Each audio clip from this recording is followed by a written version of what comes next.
Hello xin anh em. Chào mừng anh em đến với cả FC Mobile và tất nhiên rồi, mình là Gà đây. Và chúng ta cũng đã đến những ngày cuối cùng của cái phần sự kiện Team of the Year. Chúng ta chỉ còn 2 ngày nữa thôi là sẽ kết thúc cái phần sự kiện này. Nói chung là sau khi chuẩn bị kết thúc cái phần sự kiện này rồi thì mình vẫn đánh giá cái phần sự kiện này là một cái phần sự kiện cực kỳ ngon. Và anh em nhận được rất nhiều con hàng chất lượng để có thể bổ sung cho cái đội hình của anh em.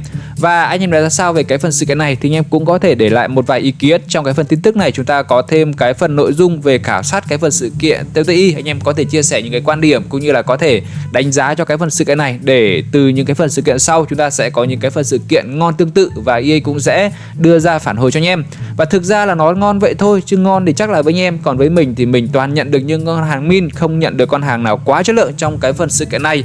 Do đó thì hôm nay mình sẽ không đi chơi cái trò chơi nhân phẩm nữa, mà mình sẽ vào luôn trong cái phần sự kiện Team of the Year và dùng những cái điểm mảnh TOTI mà mình cũng đã tích góp xuyên suốt cái phần sự kiện để đi nhận luôn, chứ sẽ không trò chơi nhân phẩm nữa. Tại vì là liên quan đến việc mở các cầu thủ nhân phẩm thì mình toàn mở con hàng mà không quá ngon và con hàng toàn min anh em ạ. Như là cái gói trong cái phần là xứng đáng vinh danh thì từ 104 đến 107 mà mình cũng mở ra được 104 thì phải nói là cũng khá là tài. Và trong cái phần này thì hiện nay mình đang có tầm khoảng là 1750 điểm. Thực ra thì với cái số điểm này lúc đầu, theo dự định ban đầu của mình ý, thì mình sẽ dự định là dùng cái 1750 điểm này. Đầu tiên là dùng 1500 điểm đi nhận con hàng CR7 trong cái phần chap là UTTI, khi mà con hàng này chúng ta sẽ dùng đến tận là 1500. Thực sự con hàng CR7 là một con hàng mà phải nói là chất lượng, nhưng mà theo mình đánh giá thì cầu thủ này với cái số điểm này chúng ta vẫn hơi cao. Tại vì là con hàng này mặc dù là một con hàng ST, chạy chỗ, chọn vị trí, dứt điểm tốt, đánh đầu tốt, nhưng mà cái chân vẫn là 4 vạch nên là mình sẽ chưa ưng ý lắm. Do đó thì mình sẽ tận dụng là dùng 1750 cái điểm mảnh này để làm sao mà kiếm được những cầu thủ ngon và chất lượng nhất. Do đó thì mình cũng đã tiến đến cái phần là biểu tượng TOTI để có thể là dùng cái điểm này và nhận hai cầu thủ. Đầu tiên thì với 1000 điểm thì mình sẽ ưu tiên lựa chọn một con hàng ST để có thể là bổ sung cho cái đội hình của mình, khi mà cái đội hình của mình hiện nay đang có con hàng Isaac, cũng là một con hàng ngon nhưng mà cái chỉ số nó hơi thấp. Tại ST thì mình đang phân vân giữa hai con hàng. Đầu tiên sẽ là cầu thủ Esuio, một cầu thủ 106 và sẽ dùng 1000 điểm. Và con hàng thứ hai sẽ là con hàng Joan Croy, một con hàng 107 và sẽ dùng 1000 điểm. Thực ra thì cả hai con hàng này đều ngon, liên quan đến trên 5 năm, liên quan đến tốc độ, liên quan chạy chỗ dứt điểm đều tốt, nhưng mà nói chung là mình vẫn thích con hàng Eusebio. Tại vì là con hàng này thì từ lúc mà cái phiên bản FC Mobile ra mắt thì mình đều sử dụng tất cả những cái phiên bản của con hàng này. Nhưng mà cái con hàng Joan Croy này lại bù lại là có cái OVR là 107. Và ngoài ra cầu thủ này cũng là một con hàng chất lượng. Thì sau một hồi tính toán thì mình sẽ quyết định lựa chọn con hàng, đấy chính là con hàng chính là con hàng Joan Croy. Tại vì là 107 thì cái phần sự kiện này mình nghĩ là sẽ còn có thể sử dụng được từ 1 đến 2 phần sự kiện nữa. Tại vì cái phần sự kiện sau, khi mà cái phần sự kiện Team of the Year kết thúc thì nó cũng sẽ chỉ mắc là 107 thôi. Và mình sẽ lựa chọn con hàng Joan Croy sẽ là cầu thủ đầu tiên mà đưa về cái đội hình của mình. Và như mình chia sẻ rồi, hôm nay mình sẽ không chơi trò chơi nhân phẩm nữa, tại vì cái nhân phẩm của mình nó phải nói là như sẹt anh em ạ, nên là mình sẽ dùng luôn. Ok, chúng ta sẽ cùng đến với một cầu thủ người Hà Lan. Tiếp theo vị trí sẽ là vị trí ST. Và tất nhiên rồi, không ai khác chính là con hàng Joan Croy, một cầu thủ 107. Con hàng này thì phải nói là chạy chỗ, dè dắt, tất cả mọi thứ đều khá là ok. Tiếp theo với 750 điểm thì mình sẽ tiếp tục lựa chọn một con hàng 107 nữa trong cái đống này. Và tất nhiên rồi, trong cái phần này anh em có thể lựa chọn những cầu thủ như là con hàng ma thú này, chúng ta có thể lựa chọn con hàng là con hàng Buffon. Tuy nhiên thì GK thì mình đang có là con hàng Van der Sar rồi, còn CM thì mình đang không dùng. Do đó thì mình sẽ dùng 750 điểm này đi nhận con hàng Thuram, cũng là một con hàng CB chất lượng. Và con hàng Thuram này hoàn toàn có thể mang về và cặp được với con hàng là Stam, một con hàng trung vệ mà mình nhận được free trong cái phần sự kiện là Biên Niên Sử Anh Hùng. Ok, chúng ta sẽ cùng đến với thẻ cầu thủ thứ hai, là một thẻ cầu thủ người Pháp vị trí CB. Và tất nhiên rồi, không ai khác chính là cầu thủ Thuram. Và trong cái phần sự kiện này thì ít ra là kết thúc sự kiện mình cũng đã nhận được hai con hàng 107. Ok, và xuyên suốt cái phần sự kiện Team of the Year này, ngoài việc nhận các cầu thủ trong cái phần phòng trưng bày, anh em có mở được con hàng nào ngon và chất lượng hay không thì cùng chia sẻ dưới phần comment nhé. Ok, và sau khi cái phần sự kiện Team of the Year kết thúc thì chúng ta sẽ cùng đến với một cái phần sự kiện mới có tên là sự kiện Neon sẽ ra mắt vào thứ 5 tuần này. Và trong cái phần tin tức này thì EA cũng đã thông báo về việc là chúng ta sẽ có một cái buổi livestream giới thiệu về cái phần sự kiện này, sẽ ra mắt vào tối 2 giờ tối nay. Do đó thì anh em nào quan tâm cũng có thể theo dõi cái buổi livestream này của EA, tại vì là thường trong các buổi livestream của EA chúng ta sẽ có thêm những cái mã code mới để anh em có thể đổi thưởng nhận quà từ EA.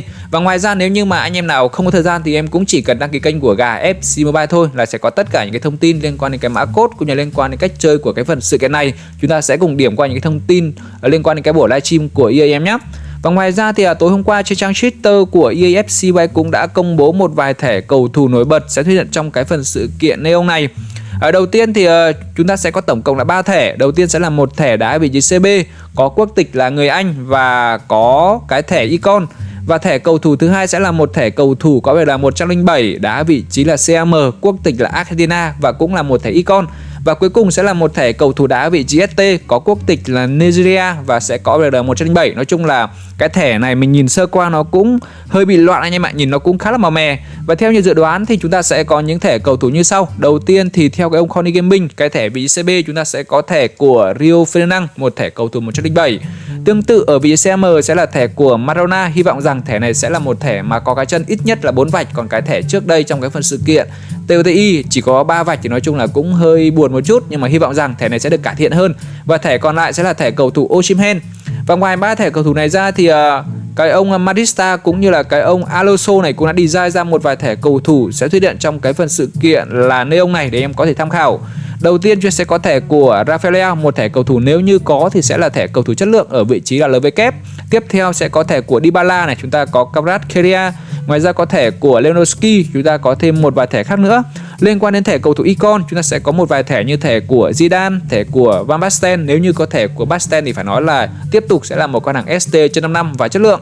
Ngoài ra có thêm thẻ của Jorginho này, chúng ta có Nedved, có Xavi, có Peter Cech, có Philipp Lahm và ngoài ra có thêm một vài thẻ cầu thủ anh em có thể tham khảo. Tương tự thì trong cái phần là Evolution chúng ta có cái format của cái phần sự kiện Neon, đấy chính là các thẻ cầu thủ sẽ có thể được cộng thêm OMR liên quan đến chỉ số passing này, liên quan đến phòng ngự hoặc liên quan đến những cái phần chỉ số khác. Do đó thì chúng ta sẽ có 3 thẻ như thẻ của Gakpo này, chúng ta có thẻ của Simon hoặc là thẻ của Reece James. Và ngoài ra thì trong cái phần gói starter, tức là trong cái gói tân thủ, chúng ta sẽ thay thế con hàng Van Basten bằng thẻ cầu thủ là Luis Figo, một thẻ cầu thủ đá vị trí là RW 104. Nói chung là cái gói này thì nó sẽ không quá ngon, tuy nhiên cũng sẽ là một cái gói để em có thể tham khảo trong trường hợp anh em muốn nạp cũng như là anh em thử nạp vào game xem là liệu có gì hay ho hay không. Và ngoài ra sau khi có cái thông tin của EA thì cái ông Alonso này cũng đã design thêm thẻ cầu thủ là Maradona để em có thể tham khảo. Nói chung là thẻ này mình thấy là thực sự là nó cũng hơi màu mè một chút, nhìn nó cũng hơi ảo, nhưng mà hy vọng rằng khi mà thẻ cầu thủ ra mắt nó sẽ chất lượng và chúng ta sẽ có thể bổ sung được thêm những con hàng ngon cho đội hình của anh em nhé. Ok, và tiếp theo thì chúng ta sẽ cùng đến với một vài thông tin về game ngày hôm nay cũng như là một vài điều anh em cần làm trước khi cái phần sự kiện Team of the Year kết thúc. Đầu tiên thì hôm nay trong cái phần sự kiện Team of the Year chúng ta cũng đã có một cái lỗi, đấy chính là trong cái phần liên quan đến cái phần gì đây? Chính là liên quan đến cái phần là đường đến biểu tượng, chúng ta có một cái lỗi, đấy chính là anh em sẽ không có thể chơi được những cái phần nhiệm vụ trong cái phần này. Do đó thì như mình chia sẻ rồi, cái phần này cũng không biết được EA sẽ như thế nào, nên là anh em mà có những cái điểm liên quan đến cái điểm mảnh TOTI thì em nên đổi sớm, tại vì là biết đâu đấy ngày mai chúng ta lại không đổi được nữa chẳng hạn thì sẽ phí rất nhiều mảnh TOTI. Do đó thì anh em nên cố gắng đổi sớm như mình thì hôm nay mình cũng đã đổi luôn rồi. Và ngoài ra hy vọng rằng cái phần này cũng sẽ fix, tại vì là liên quan đến cái phần là đường đến biểu tượng này chúng ta cũng liên quan đến cái phần nhiệm vụ hàng ngày, nên là nếu như không fix thì chúng ta sẽ không thể hoàn thành được cái nhiệm vụ này.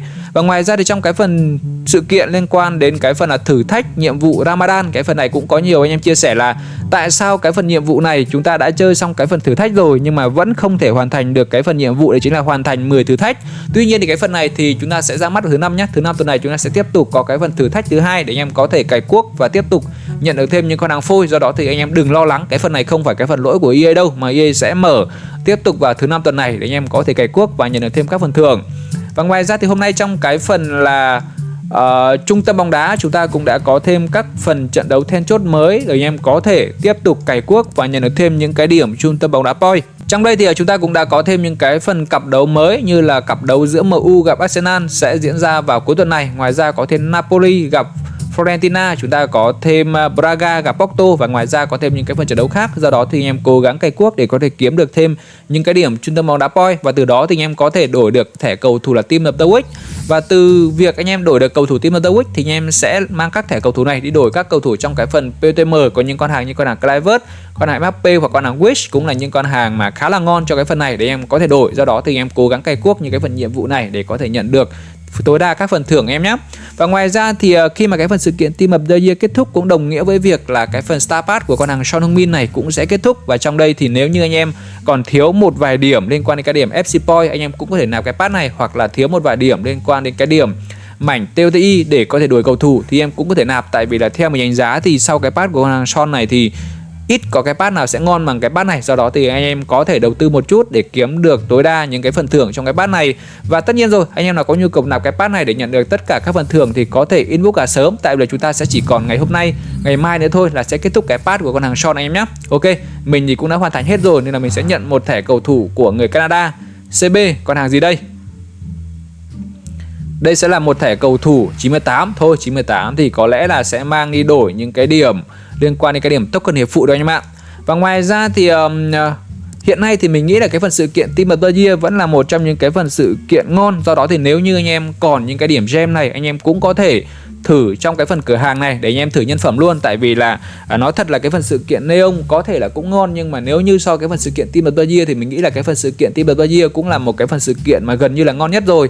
Và ngoài ra những cái phần sự kiện khác liên quan đến cái phần sự kiện Carnival này thì em cũng có thể cày cuốc để nhận được các phần thưởng. Và chúng ta cũng có thêm cái pass của cái phần sự kiện Carnival khi mà anh em có thể nhận về tổng cộng là 1.500 cái điểm FC Point. Do đó thì anh em nào có nhu cầu nạp cái pass của con hàng Son, nạp cái pass của cái phần Carnival thì cũng có thể inbox gà.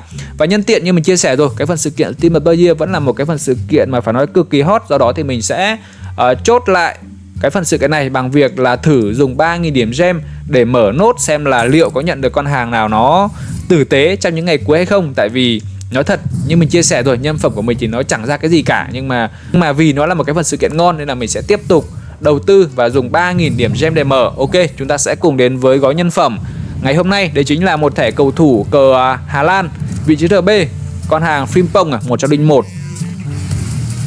Nói chung là đen thì vẫn hoàn đen anh em ạ. Ok, và có lẽ là mình cũng không nên thử nữa tại vì nhân phẩm của mình thì nó cũng chỉ đến vậy thôi. Và hiện nay mình còn tầm khoảng 13.000 cái điểm gem thì mình sẽ chờ sang cái phần sự kiện tiếp theo. Còn anh em nào mà mới chơi chẳng hạn, anh em có thể đầu tư một chút cái điểm FC Point thông qua những cái gói ở bên này. Hiện nay mình đang có đầy đủ các gói liên quan đến gói 10.000, gói 20.000, gói 7.500 cũng như là gói 15.000 để anh em có thể nạp và anh em sẽ thử những cái nhân phẩm cuối cùng trong cái phần sự kiện Team of the Year. Và anh em nào có nhu cầu nạp thì có thể inbox cả sớm anh em nhé. Ok, và trên đây cũng là một vài thông tin về FC Mobile. Cụ thể thì mình cũng đã hoàn thành cái phần sự kiện Team of the Year, kết thúc với việc là nhận 2 con hàng 107. Và ngoài ra thì chúng ta cũng đã lộ ra một vài thẻ cầu thủ nổi bật sẽ xuất hiện trong cái phần sự kiện Neon. Và anh em để ý là tối nay chúng ta sẽ có một cái buổi livestream giới thiệu về cái phần sự kiện này. Do đó thì anh em nhớ đăng ký kênh của Gà để ngày mai khi mà có những cái mã code mới chúng ta sẽ cùng nhận thưởng em nhé.